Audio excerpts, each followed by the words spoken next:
Hi, it's Red here with Cold Lake Chrysler. I'd like to just talk a little bit about brake fluid today.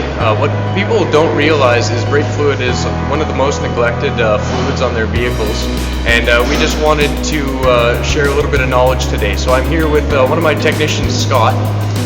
Yeah, I'm Scott, here at Cold Lake Chrysler. I'm just going to test some brake fluid today, show you guys what good fluid looks like and what bad fluid looks like. Brake fluid holds moisture from the temperature difference. When the brakes get hot, condensation gets on the inside of the lines.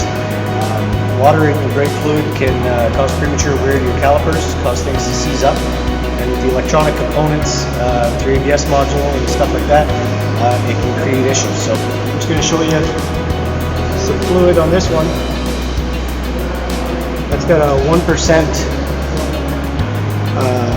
water in there, so that fluid's good.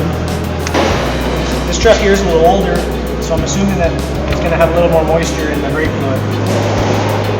So when I test this one, it's at 4%, so that brake fluid should be changed.